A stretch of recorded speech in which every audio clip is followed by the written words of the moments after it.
Alors, parler un peu des parents épanouis pour avoir des enfants heureux. Alors, tout simplement, j'ai envie de commencer par ce qu'on pourrait nommer le fondement de la famille. Qu'est-ce qui fait qu'on est devenu parents à un moment? C'est qu'on a rencontré quelqu'un avec qui on a eu envie de former une famille. Ou pas forcément envie, mais il y a quelque chose qui s'est passé, une attirance, une attraction, un partage des sentiments qui a fait qu'on a créé un couple. Même si parfois c'est un couple d'un soir, d'un moment, parfois c'est un couple de 4 ans, 5 ans, 10 ans, 15 ans. Donc on va dire que avant d'être parent, on est partenaire. Que le couple est le fondement de la famille. Ce sont les fondations de la famille. Ça veut dire que si je devais résumer cette conférence en 3 phrases, je dirais d'une manière très réduite, si le couple va bien, les enfants iront bien, la famille va aller bien. On va revenir tout à l'heure, parce que je pense qu'il y a déjà dans vos têtes ou peut-être dans vos vécus, comment ça se passe si je ne vis plus avec le père de mes enfants, si on n'est plus un couple. Donc ça, on va commencer à avoir les exceptions. Mais déjà, une première chose, c'est toujours revenir au fondement. Le fondement de la famille, c'est le couple. Ça veut dire qu'à un moment, quand l'enfant arrive, le couple est déstabilisé, bien sûr, parce qu'il y a quelque chose qui se donne plus simplement entre l'un et l'autre, mais qui fait que ce que je vis avec mon partenaire, avec ma partenaire, mon mari, ma femme, j'ai envie de l'amener plus loin, j'ai envie de le faire grandir d'une autre manière, à travers notamment des enfants. Donc, ce qui se donnait entre l'homme et la femme va d'une autre manière se donner vers les enfants. Qu'est-ce qui se passe à ce moment-là? La grande tendance, c'est que bien sûr, l'attention va aller vers les enfants et c'est normal. Et petit à petit, on oublie les fondations. On oublie le couple. Et on devient beaucoup plus parent, souvent, que partenaire. Donc j'ai envie de rester encore un tout petit peu sur le couple avant de basculer. Qu'est-ce qui se passe quand je deviens parent? Dans le couple, j'ai envie de dire couple épanoui, parents épanouis, enfants heureux. Donc c'est pas une conférence sur le couple, mais juste quelques mots pour essayer de comprendre la dynamique. Qu'est-ce qui va faire que je vais être épanouie dans mon couple, ensuite épanouie en tant que parent? C'est surtout comment je prends soin de moi. Comment je prends soin de moi dans mon couple. Et ensuite, comment je vais prendre soin de moi avec mes enfants. Souvent, il y a une confusion de quelle position j'ai dans mon couple et ensuite quelle position je vais avoir avec mes enfants. Dans mon couple, je suis une partenaire. Je suis un partenaire. Je ne suis pas une maman. Et je ne suis pas un papa pour mon partenaire et ma partenaire. C'est-à-dire que dans le couple, il va y avoir un donner et un recevoir. Je donne à mon partenaire, à ma partenaire, et en retour, elle me donne. Qu'est-ce qu'on se donne? Qu'est-ce qu'on se donne? Vous allez me dire de l'amour, de la tendresse. L'amour est très vague. On a le même mot pour aimer les spaghettis et aimer mon mari. D'accord? En français, on est très réduit avec le mot aimer. J'aime bien dire que ce qui va s'échanger dans le couple et qu'on va retrouver aussi avec les enfants, c'est comment je nourris mon vivant dans le couple. C'est souvent ça qui crée l'attraction l'un envers l'autre, c'est qu'il y a quelque chose qui fait que je rencontre cette personne et mon vivant à l'intérieur de moi s'anime, il s'enflamme, il devient plus vivant. J'ai plus de joie, je trouve les couleurs plus vives, même s'il pleut, je me sens bien. Parce que la personne en face, elle a ce pouvoir de nourrir mon vivant. Et inversement. Et c'est ce qui fait que on va s'attirer. D'accord ? Malheureusement, petit à petit, souvent, dans le couple, on va oublier de nourrir ce vivant. On le nourrit beaucoup au départ, dans la rencontre. Et on va voir qu'avec les enfants, c'est pareil. On nourrit beaucoup le vivant quand les enfants sont petits. Mais petit à petit, on entre dans d'autres dynamiques. Au bout d'un moment, on se connaît avec le partenaire. Il y a les blessures qui commencent à apparaître.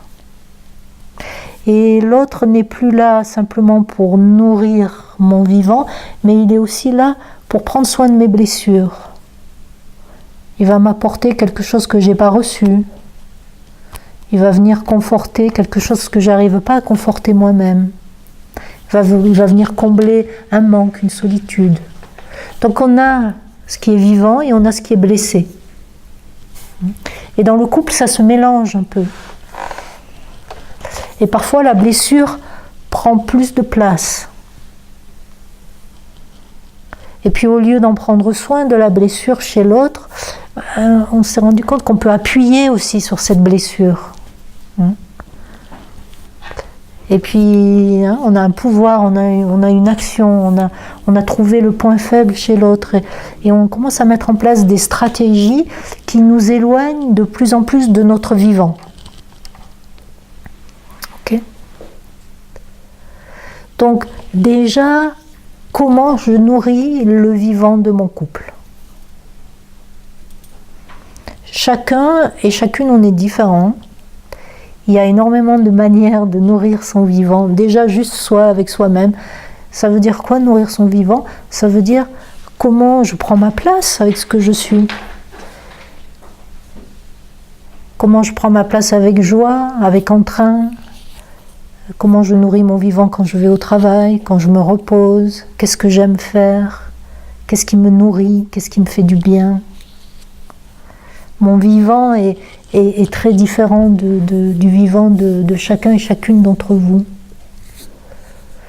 Et puis parfois le vivant de mon partenaire va être différent. Au début il paraît semblable, on a envie de faire les mêmes choses. Puis petit à petit, hop, moi mon vivant c'est d'aller de temps en temps regarder le match de foot ou sortir avec mes copains. Et puis moi mon vivant c'est d'aller marcher ou même d'aller faire du shopping. Okay. Ça veut dire qu'à un moment,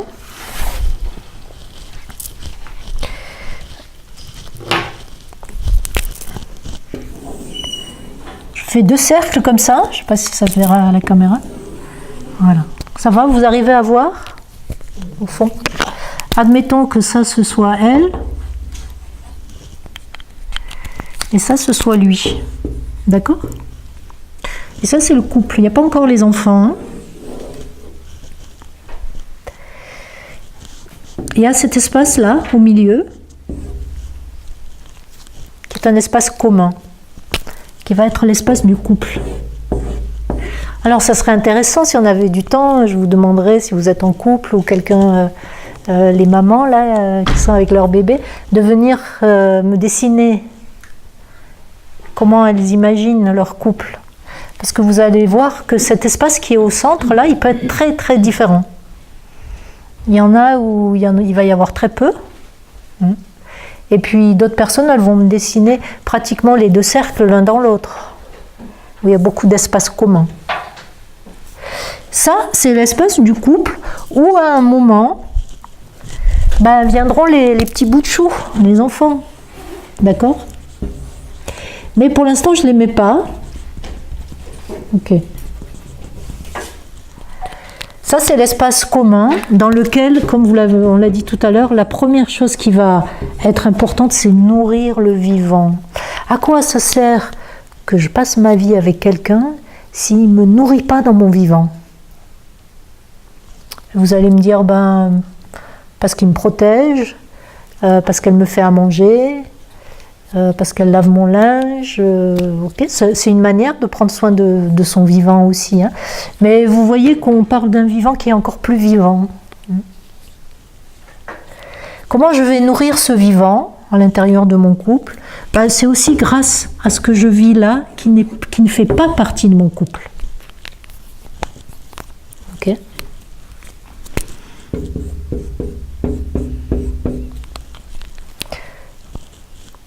C'est-à-dire, c'est des choses que je vais faire, comme je disais tout à l'heure, qui m'appartiennent, qui sont mon métier, mes loisirs, ma spiritualité éventuellement, comment je prends soin de moi, qui peut être très différent l'un de l'autre, entre elle et lui. Et ça, c'est ce que j'aime bien dire, c'est ce qui va amener l'oxygène dans cette partie-là.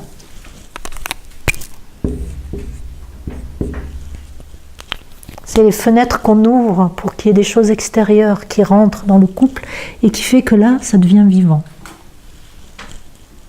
Ok. Ça va, ça fait du sens un peu pour vous.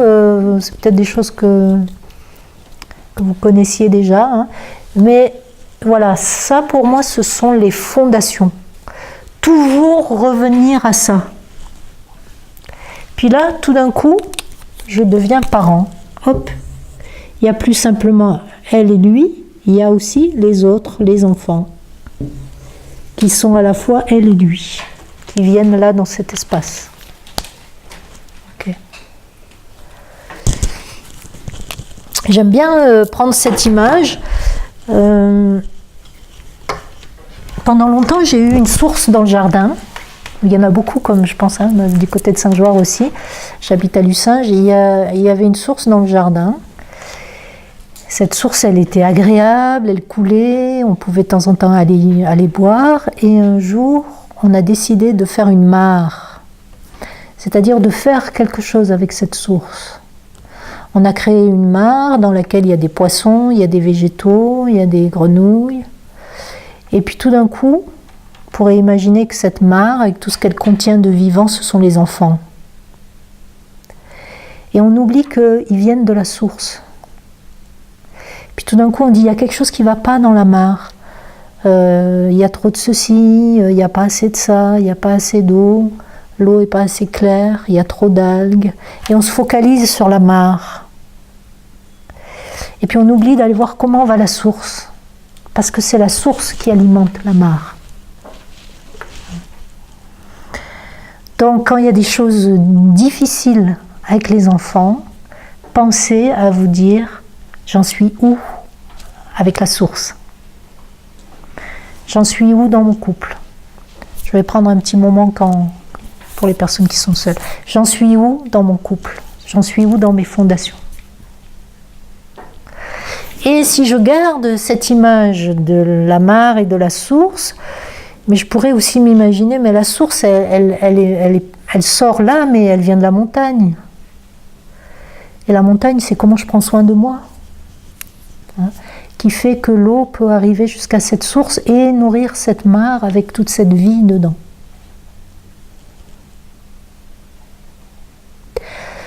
Alors, vous allez me dire, oui, c'est très facile de prendre soin de soi quand on n'a pas d'enfant, parce qu'on a plus de temps. Hein?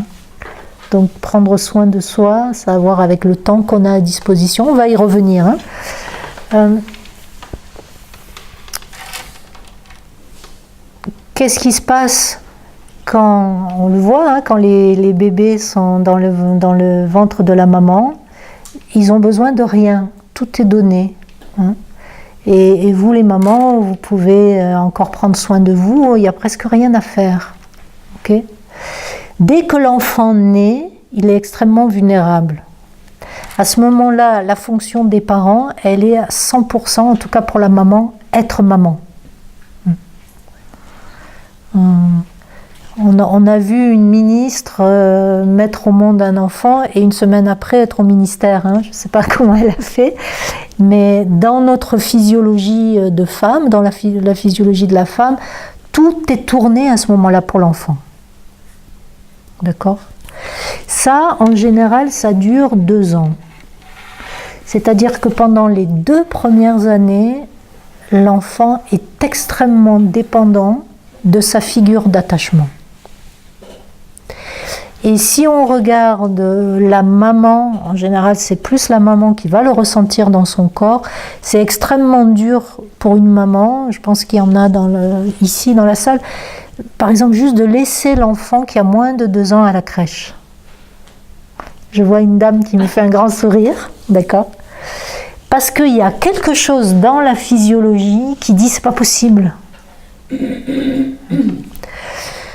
Donc ces 2 ans, ils sont extrêmement clés pour l'enfant. Je pense que vous avez eu d'autres invités qui ont dû vous le dire. C'est vraiment là aussi on parle de fondement pour la sécurité ensuite de l'enfant qui deviendra adolescent et adulte.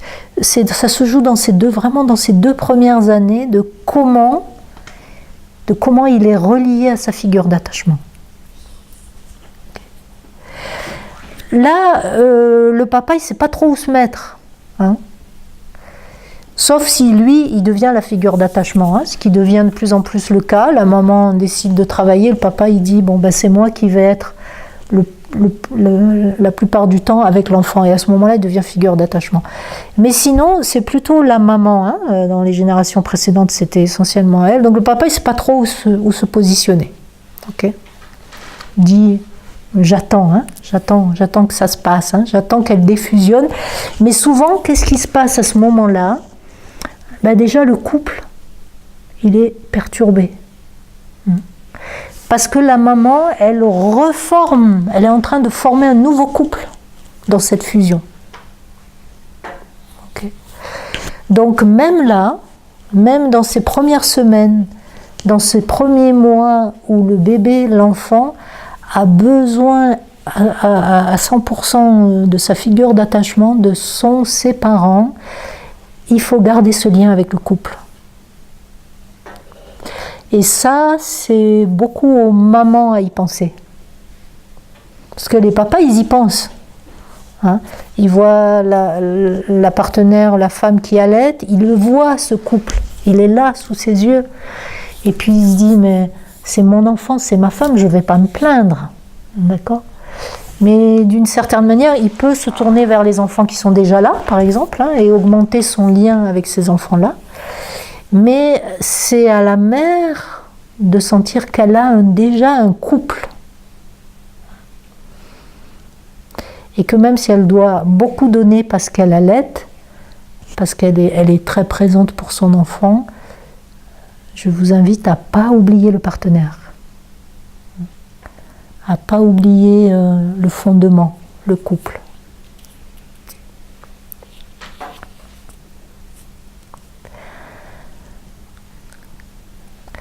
La maman, qu'est-ce qu'elle va faire petit à petit? Vous voyez qu'au bout d'un moment, on est content que les enfants ils aillent à l'école. On n'est plus là à dire ça m'arrache le cœur, au contraire. Ça m'arrange, Ils vont à l'école, ça me laisse du temps. Il y a beaucoup de choses qui se jouent quand l'enfant arrive, surtout dans les premières grossesses, les premiers enfants. Qu'est-ce qu'on pourrait dire qu'ils ont besoin, ces enfants ? On a dit qu'ils ont besoin d'avoir des parents épanouis, on va y revenir. En général, on pourrait dire que les enfants, j'aime bien donner cette image, c'est comme quand ils montent dans le bus pour aller à l'école. Qu'est-ce qu'ils ont besoin ? Ils ont besoin qu'on les amène, que le bus les amène à une certaine destination et que dans le bus, ça se passe bien. Ok ? Ça veut dire quoi ? Si je transfère ça à notre histoire, ça veut dire que, en gros, les enfants, qu'est-ce qu'ils vont avoir besoin ? C'est que nous aussi, les parents, on les accompagne dans leur vivant.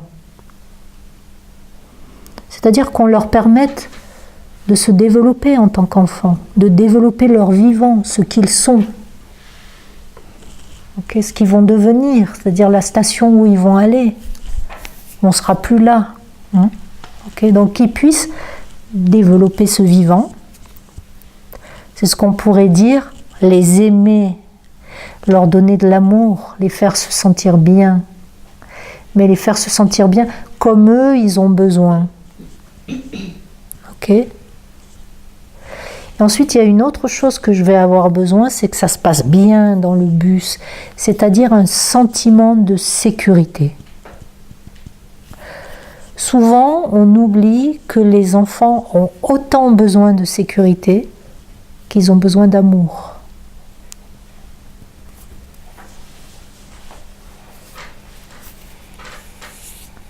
Qu'est-ce que ça veut dire avoir besoin de sécurité, qui est pour moi différent d'avoir besoin d'amour?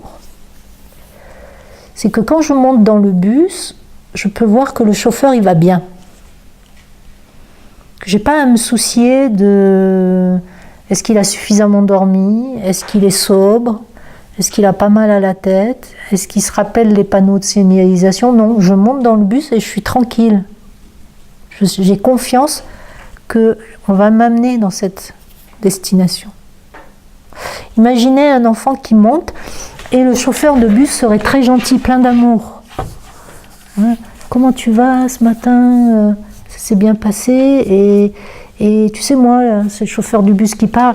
Moi, aujourd'hui, ça va pas. Hein. Je ne sais pas si je vais arriver à conduire. Ça ne te dirait pas de t'asseoir à côté de moi et de conduire un peu avec moi? Imaginez comment se sentirait votre enfant s'il montait dans ce bus. Pas très rassuré. D'accord? C'est un petit peu la même chose que vivent les enfants quand il n'y a pas ce sentiment de sécurité dans la famille. Il peut y avoir de l'amour. Le chauffeur de bus peut être très gentil, très sympa. Mais ce qui va vraiment faire que l'enfant se sent bien, c'est ce sentiment de sécurité. Alors autrefois, dans la société très patriarcale, qu'ont pu connaître nos grands-parents, nos arrière-grands-parents, voire nos parents, c'était le père qui amenait la sécurité. C'est-à-dire qui protégeait la femme enceinte, par exemple, qui elle-même protège son enfant. Okay ? Quand on remonte à la préhistoire, au paléolithique, c'était l'homme qui protégeait la femme et l'enfant des bêtes sauvages et des autres clans qui pouvaient venir les prendre. Okay. Ça, c'est très ancré encore hein, dans notre cerveau biologique, où l'homme se sent vite responsable d'amener cette sécurité. Aujourd'hui, on comprend très bien que beaucoup de femmes vivent seules avec leurs enfants, et que c'est pas pour ça qu'il y a quelque chose qui va arriver à l'enfant. Mais l'enfant, dans sa biologie profonde, il a besoin de sentir que les grands le protègent. Et pour qu'il puisse sentir ça, il faut qu'il sente que les parents vont bien. Il faut qu'il sente que le chauffeur de bus, il va bien.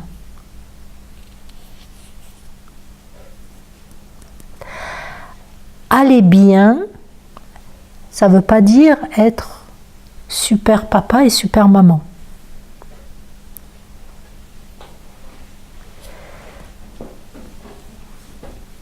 Ça ne veut pas dire faire croire à l'enfant que je contrôle tout.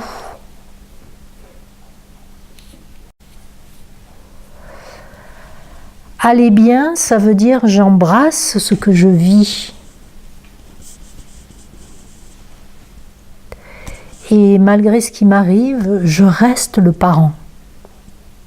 Avec ce qui m'arrive, je reste le parent. C'est-à-dire arriver à avoir en soi un fondement qui fait que je peux donner cette sécurité à l'enfant.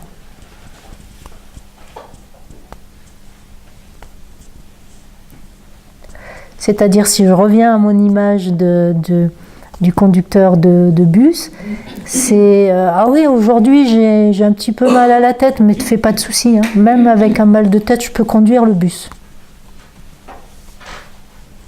Oui, il y a un petit bruit dans le bus, tu vas entendre là, il y a un petit bruit quand tu vas monter qui n'est pas là d'habitude, mais t'en fais pas, on s'en occupe de ça, de ce bruit, c'est pas à toi de le faire.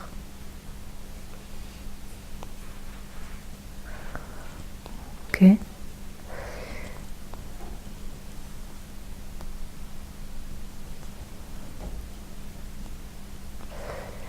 Ce qui va donner ce sentiment de sécurité à l'enfant, c'est sentir que les grands donnent. C'est ce que j'aime bien dire et ce qu'on dit beaucoup dans les thérapies systémiques, ce sont les grands qui donnent. Et l'enfant, il est là pour recevoir. Il est là pour recevoir et pour donner comme un enfant, pas donner comme un adulte. Ça veut dire quoi, donner comme un enfant? Ça veut dire que dans le bus, je vais chanter, je vais rire. Et le chauffeur de bus, il va aimer ça. Il va recevoir. Dans le bus, je ne suis pas en train de surveiller le conducteur, est-ce qu'il va bien? Est-ce qu'il va m'amener vraiment jusqu'à l'école ou jusqu'à ma maison? Non, je suis détendue et je donne mon vivant. Donc les enfants donnent aussi, mais ils donnent comme des enfants. Et les adultes peuvent se nourrir de ce qui est donné par l'enfant, nourrir leur couple et redonner encore aux enfants, mais toujours comme des parents.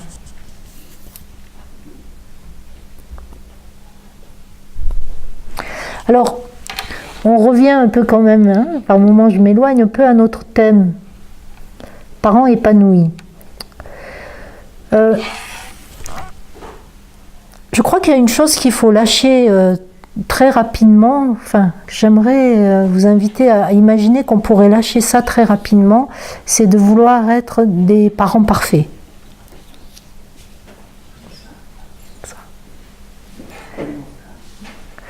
Vouloir être des parents parfaits, se comparer aux autres. Chacun et chacune, on est différents, on a des réserves énergétiques différentes. Vous avez des femmes qui peuvent être à la fois présidente de la République et mère. D'accord ? Et puis vous êtes là et le matin vous avez du mal à émerger. Vous vous dites j'ai déjà un enfant, je travaille à mi-temps, j'ai du mal à y arriver, j'arrive plus à m'occuper de mon partenaire. Et là je me compare. Ok ? Chacun, nous sommes différents. Nous avons des besoins différents, des besoins de sommeil, des besoins de loisirs, des manières de récupérer, des capacités énergétiques différentes.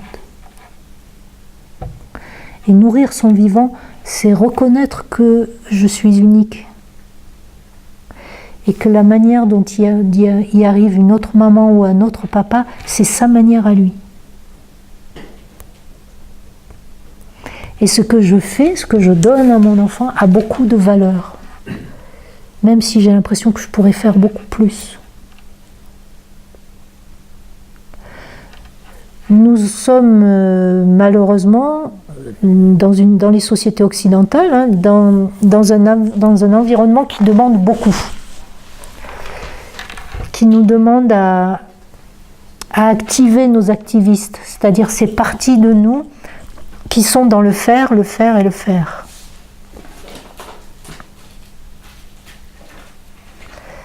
Donc c'est difficile de prendre du temps au milieu de tout ça pour soi. C'est difficile de ne pas se comparer.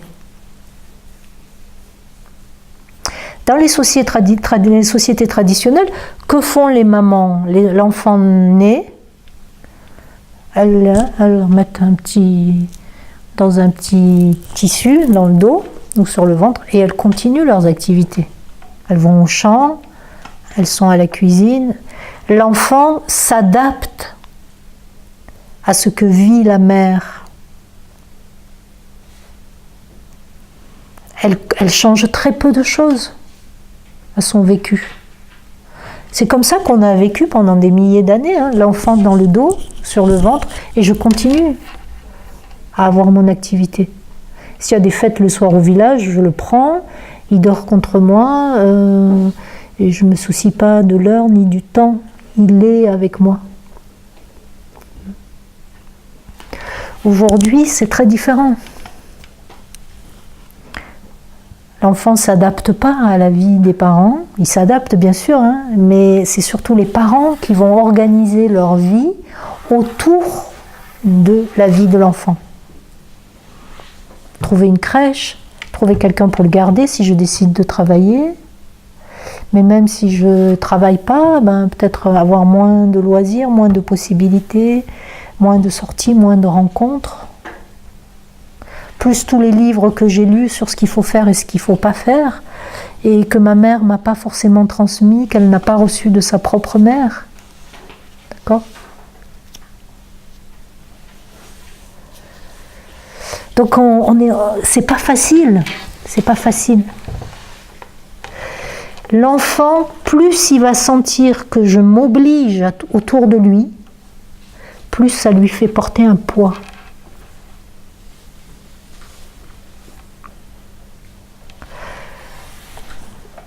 Je ne suis pas en train de dire je sors tous les soirs et je laisse mon enfant pour nourrir mon vivant. Rappelez-vous, je nourris mon vivant, hein, comme sur le dessin, pour que le vivant de ma famille soit encore plus vivant.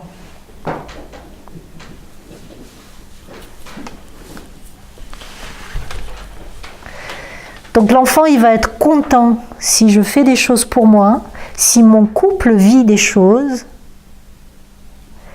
il va en bénéficier indirectement. Beaucoup plus que s'il a des parents qui se sacrifient pour être des bons parents et qui nient leur vie personnelle et leur vie de couple.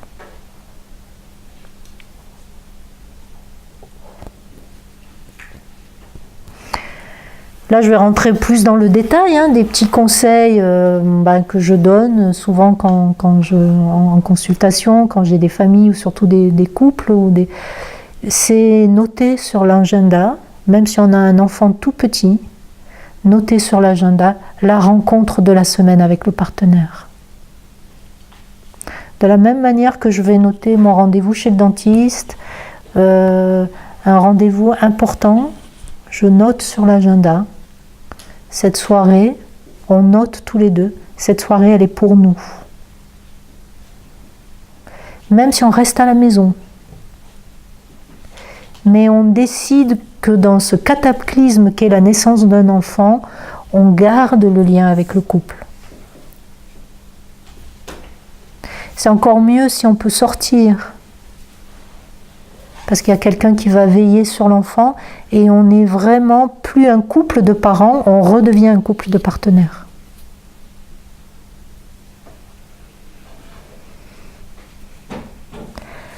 Ça veut dire que même si on n'y arrive qu'une fois par semaine, prendre du temps pour soi, en dehors de son couple, en dehors de sa fonction de parent.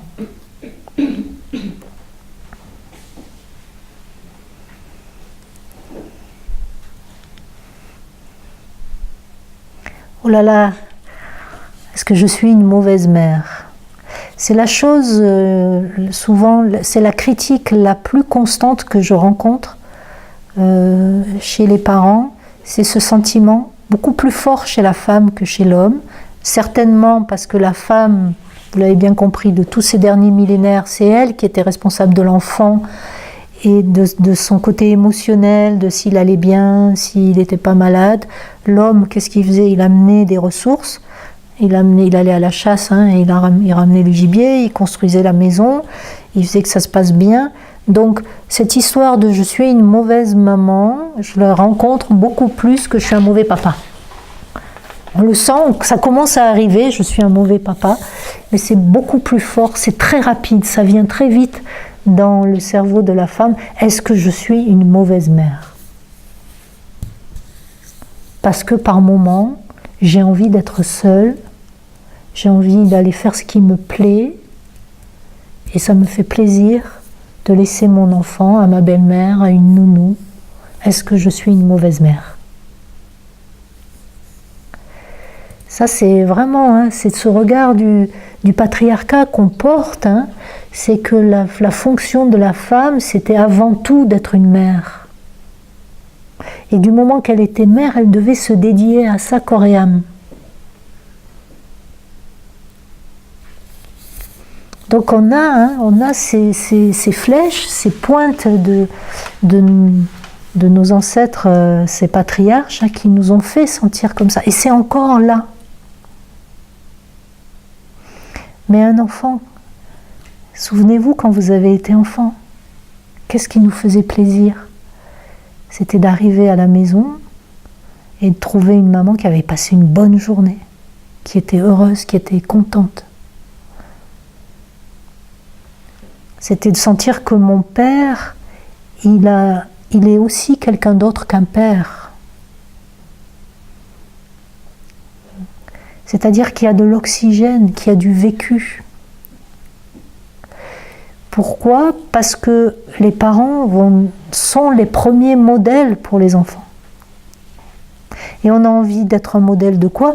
De quelqu'un de vivant, de quelqu'un d'heureux, pas d'un parent sacrifié. Ou d'un parent qui veut faire bien.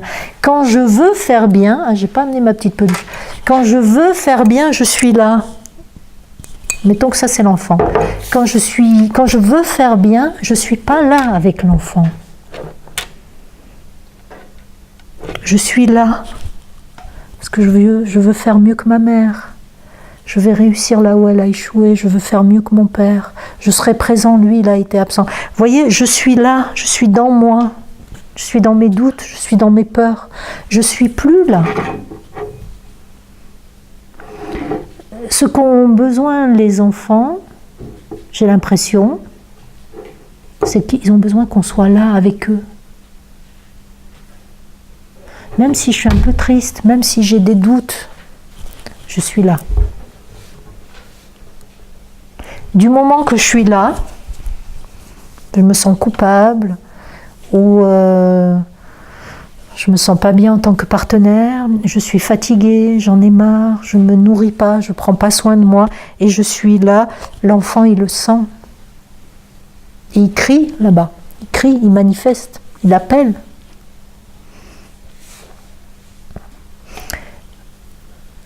Plus tard, quand il devient grand, moi souvent j'ai des mamans qui me disent, ou même des papas, ils me disent ouais, bon, vous m'avez dit qu'il fallait que je parle avec mon enfant. Alors je lui parle, mais j'ai l'impression qu'il n'en a rien à faire.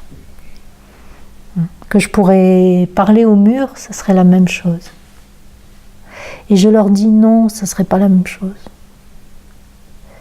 Parce que quand vous parlez à l'enfant, quand vous communiquez avec lui, quand vous lui demandez comment il va, comment il se sent, qu'est-ce qu'il a vécu, vous êtes là. Vous êtes avec lui. Même s'il ne répond pas, même s'il ne va pas manger le gâteau que vous avez préparé, il va juste le regarder, hein, ça c'est plus tard dans l'adolescence, mais il sent que vous êtes là. Et ça lui fait du bien. Même s'il ne répond pas. Même s'il n'a pas envie de répondre. Ok ? Mais pour pouvoir être là avec lui, il faut que je sois bien.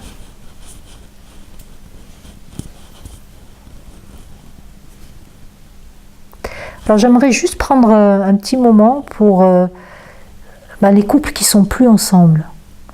Les papas ou les mamans qui élèvent les enfants seuls, c'est-à-dire qui n'ont pas refondé une famille, qui n'ont pas refait un nouveau partenariat. Il faut le faire exister, ce fondement qu'est le couple.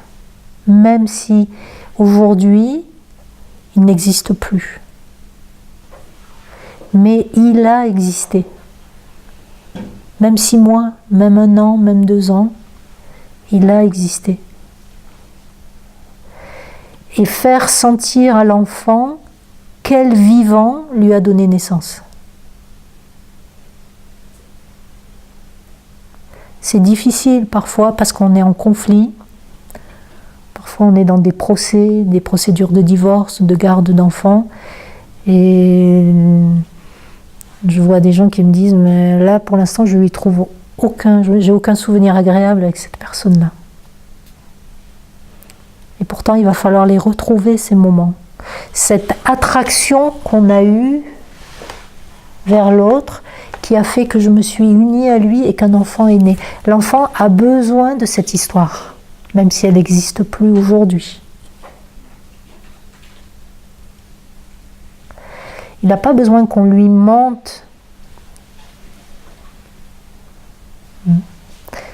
Vous savez, hein, vous savez très bien que les enfants ont surtout besoin de vérité, mais il a besoin qu'on lui dise qu'est-ce que j'ai aimé dans cet homme. De quelle histoire il vient, d'où il est né, quel vivant l'a engendré.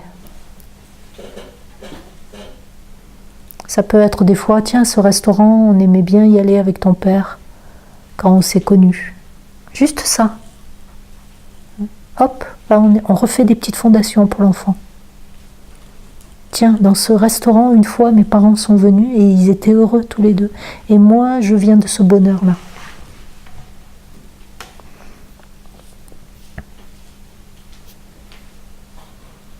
Tiens, ça, c'est quelque chose que ton père aimait bien cuisiner, il aimait bien faire. Vous voyez, c'est des toutes petites choses comme ça qui permettent de recréer cette fondation, ce couple.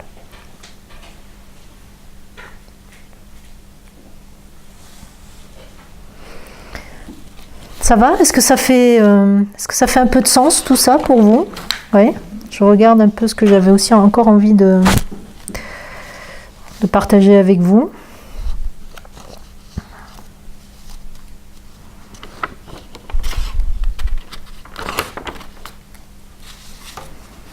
Oui, il y a une chose que j'avais envie de partager avec vous. Je reviens un peu sur comment on vit aujourd'hui, où le travail est souvent séparé de la maison.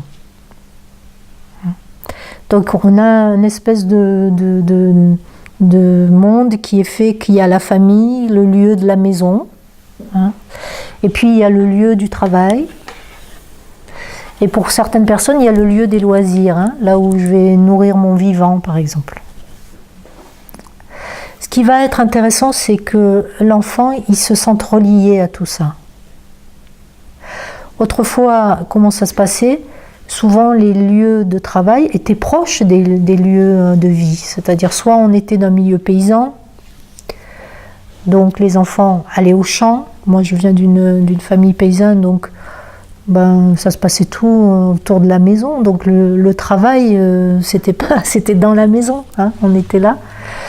Soit on était artisan, ou commerçant, ou restaurateur.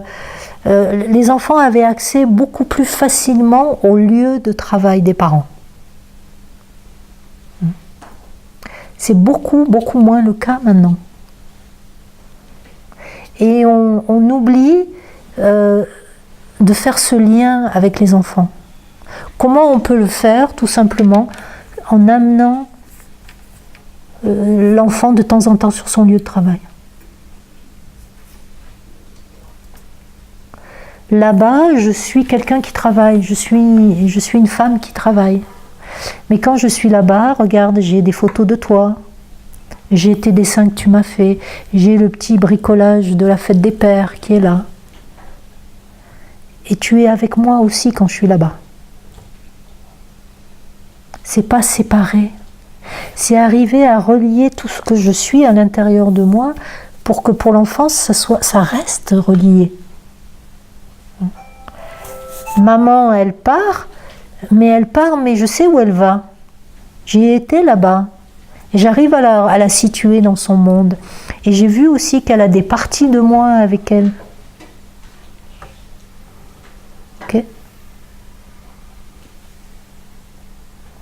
Et c'est bien aussi, quand vous avez des loisirs, des activités, de temps en temps amener l'enfant pour qu'il voit où ça se passe.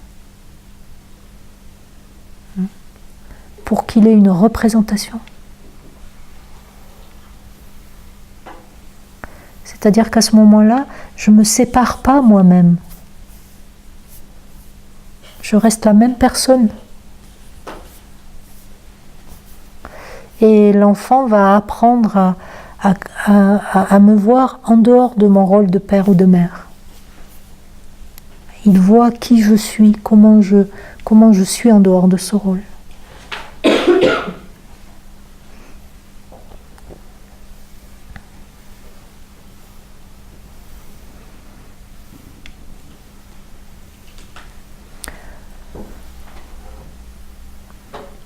La dernière chose, avant de vous laisser la parole, j'ai envie de dire, une famille épanouie, c'est avant tout une famille qui communique.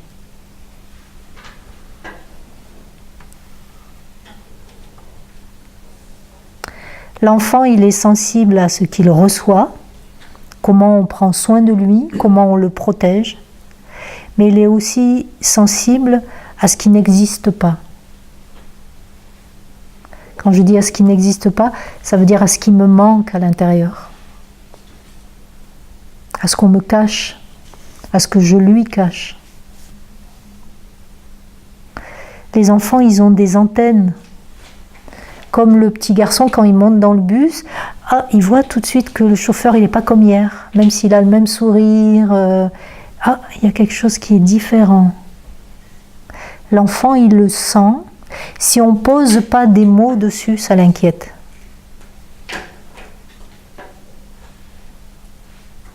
Ça l'inquiète encore plus quand on lui dit que tout va bien et que lui, en réalité, il sent qu'il y a quelque chose qui ne va pas. Donc, quand je parle du besoin qu'a l'enfant de sécurité, ce n'est pas qu'on rassure l'enfant en lui cachant la vérité. Ça, c'est pas donner de la sécurité à l'enfant. C'est le couper de la réalité. L'enfant sent qu'il y a quelque chose qui ne va pas. Et on va lui dire non, tout va bien. Donc qu'est-ce qu'il se dit? Il se dit, ce que je sens est faux. Mais en même temps, il le sent très fortement. Donc ce que je sens n'est pas en lien avec la réalité. Et en même temps, maman, quand elle me dit tout va bien, je sens bien que sa voix, elle n'est pas aussi sûre d'elle. Donc il y a une différence entre ce qu'on me dit et la réalité. L'enfant, ce qu'il a besoin, c'est qu'on le mette en contact avec la réalité à sa mesure à lui, avec des mots qu'il puisse entendre, avec des choses qui le concernent lui. Donc ça s'appelle communiquer profondément avec l'enfant. Françoise Dolto en a beaucoup parlé, c'est une des premières à avoir vraiment dit « Nous avons besoin de parler au bébé, même au tout petit bébé. Il a besoin d'entendre ce qui se passe. Il a besoin qu'on lui explique. »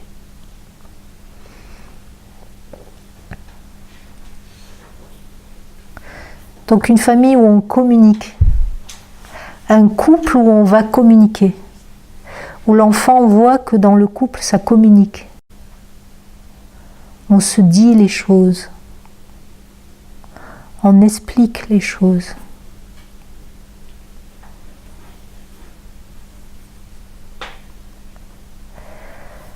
Je reviens à mon exemple de tout à l'heure où les mamans ou les papas ils me disent bon, j'ai fait comme vous m'avez dit, là, je lui ai parlé.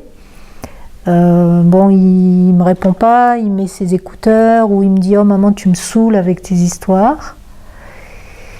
Mais ça fait rien. L'enfant il a devant lui une personne qui communique, qui met des mots sur des choses qu'il vit lui à l'intérieur.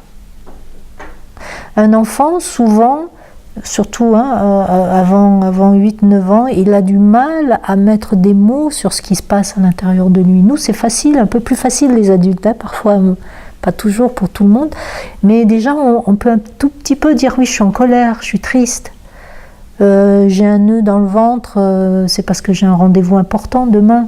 J'arrive à mettre des mots. L'enfant, même si on se souvient, nous, on n'arrivait pas parfois. Il y avait des choses qui se passaient à l'intérieur de nous et on n'arrivait pas à mettre des mots dessus. Qu'est-ce que ça fait du bien quand papa ou maman, il me dit « Peut-être que tu es triste, peut-être que tu es inquiet parce que hier soir tu as entendu qu'avec papa on se disputait.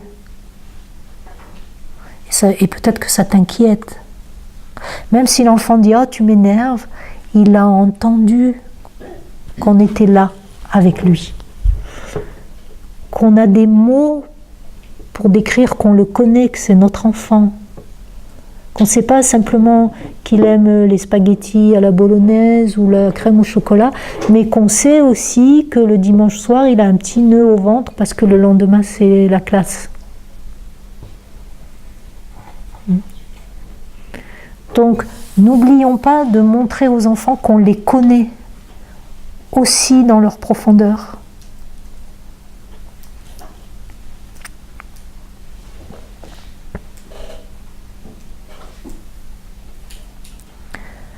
Voilà. Voilà, ça c'est mon père et ma mère. Ok, je suis là.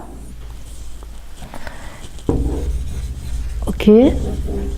Alors, quand je suis petite, j'ai 3 mois, j'ai pas besoin de dire que j'ai froid. Ma mère, elle a sa petite couverture, elle me la met dessus. Ok. J'ai besoin de rien dire, surtout la mère. Mais ensuite, le père aussi, si le père fait figure d'attachement, il va très vite aussi sentir ce que l'enfant a besoin. Vous imaginez qu'une mère qui allaite, elle produit des anticorps pour la possible infection ou maladie qui entoure l'enfant avant même que l'enfant l'ait. Vous imaginez cette fusion qui existe entre la mère et l'enfant. Je mets une fille, mais je peux mettre un garçon aussi. Ok ? Alors on a pris l'habitude de ça. C'est tellement chouette, j'ai rien besoin de dire. La petite couverture, les anticorps, le petit lait chaud le soir pour que je m'endorme facilement. Et puis tout d'un coup, je rencontre un bonhomme, je l'adore, il nourrit bien mon vivant, mais alors il ne sait jamais ce que j'ai besoin. Ça fait 15 fois que je lui explique comment je veux mon café le soir ou le matin, il ne s'en rappelle pas. Et ça. Puis ça m'énerve, j'aimerais bien qu'il sache que quand il rentre le soir, j'aimerais bien qu'il me demande comment ça s'est passé avec les enfants et comment j'ai galéré, etc. Ben non, il va falloir lui dire. Mais même si on lui dit, ouais. Il va leur dire, Moi, ce que j'ai remarqué chez vous, les messieurs, c'est que vous avez vraiment une grande envie de faire plaisir aux femmes. Vraiment. J'ai beaucoup de gratitude pour ça. Vous avez vraiment envie de savoir, mais vous avez besoin de savoir comment il faut faire. N'est-ce pas ? Qu'est-ce que vous en pensez ? Et nous, les dames, on a cette habitude parce qu'on le sent facilement nous-mêmes. D'accord ? Parce que ça fait partie du féminin de sentir ce que l'autre a besoin. Et on aimerait que l'homme, il fonctionne un peu comme ça. Mais non, il va falloir lui dire. Comme je vous disais, il y en a, ils vont s'asseoir à table, manger, et puis d'autres, ça va devoir se passer en jouant et autour de ça. Sauf si l'enfant est en sous-poids. Hein. Voilà. Mais donc du coup, c'est faire que ce soit le plus tranquille pour les parents. Parce que si ça devient un problème, l'enfant, il focalise aussi là-dessus. Il voit qu'il a un pouvoir.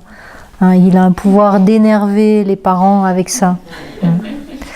Donc, plus on va faire que le pouvoir se focalise moins sur le sommeil, moins sur la nourriture, plus l'enfant, il va, c'est vous qui allez garder, c'est vous qui conduisez le bus.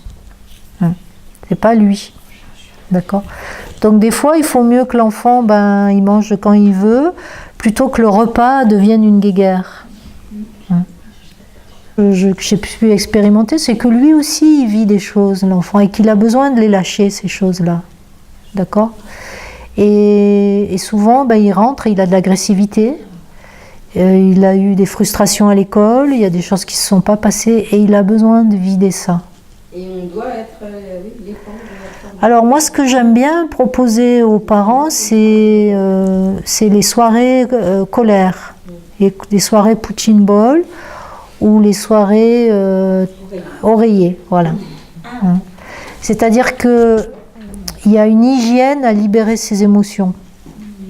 L'enfant, il a le droit aussi de libérer son agressivité.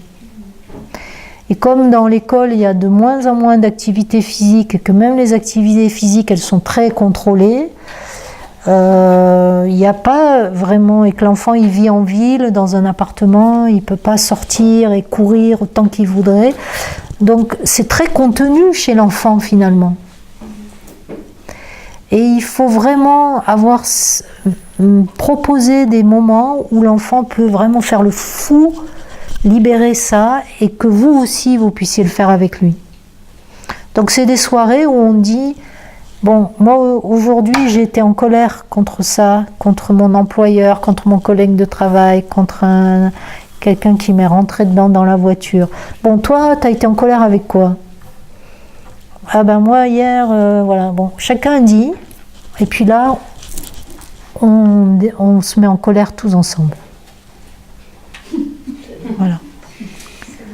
C'est-à-dire que ça devient un jeu, ça devient normal d'exprimer la colère. Ok. Et on n'attend pas quelque chose. Essayez, voyez, essayez. C'est à la mère, c'est aux parents, au père à sentir est-ce qu'il vient appuyer sur quelque chose qui me renvoie à ma propre enfance, ou il est juste en train de chercher un exutoire pour une agressivité. C'est évident, hein, ce que vous dites, je vous remercie de l'amener, mais parfois c'est pas ça. Parfois c'est juste que l'enfant, lui aussi, il a des frustrations et des colères. Et que, comme, qu'est-ce que je fais? Moi, je me libère sur mon partenaire souvent, ou sur la personne qui, de toute façon, ne va pas m'abandonner quand je vais faire ça. Il nous ramène à ça, c'est que dans le monde animal, dans les mammifères, hein, desquels nous venons, de toute façon, on ne peut pas se montrer faible et vulnérable, si ce n'est avec son groupe d'appartenance. Parce que du moment qu'on est faible et vulnérable, on peut devenir une proie. Hein. Donc souvent, l'enfant, à cause on pourrait dire, hein, de cette biologie-là, il attend d'être à la maison pour libérer quelque chose qui va le rendre vulnérable. Okay, parce qu'il a retrouvé son clan et sa famille, et il sent que là, il peut être protégé. Il peut se montrer vulnérable et être protégé. Et donc, je ne sais plus quel auteur parlait de ça. C'est pour ça que vous confiez votre enfant à votre belle-mère, et puis ça se passe très bien toute la journée, et vous allez le chercher, et il se met à pleurer. D'accord ? Et voilà, alors la belle-mère qui dit, avec moi, il a été gentil toute la journée, et dès que tu arrives, il pleure. D'accord ? Mais oui, parce que vous êtes sa figure d'attachement. Et il a vécu des tensions, mais c'est seulement avec sa figure d'attachement qu'il va pouvoir se vulnérabiliser, parce qu'il sait qu'elle elle va pas le dévorer, hein, parce qu'il se montre faible. Voilà. En quelque sorte, c'est une marque de confiance. Mais moi, j'aime bien proposer ces petites soirées, essayez, hein, ces petites soirées où l'émotion est vécue ensemble. Encore une fois, c'est vécu ensemble. Avant la source, il y a la montagne, hein, que je suis et comment je m'occupe de moi. En tant que position de femme, il ne faut pas lâcher. Il ne faut pas lâcher, ça va bouger. Hein. Dans quelques décennies, déjà ça bouge beaucoup. Il y a des hommes qui comprennent que les femmes ont besoin de prendre soin d'elles pour pouvoir être bien. Et c'est même pas pour prendre soin de l'autre, c'est que ça devient un plaisir d'être avec l'autre. On ne peut pas exiger de prendre soin de l'autre, c'est pas quelque chose qui s'exige. Prendre soin de moi, c'est pas quelque chose que j'exige, c'est quelque chose que l'autre m'offre, par amour. Mais du moment que ça devient une exigence, le gâteau est gâché, quoi, la fête est gâchée, le gâteau a mauvais goût.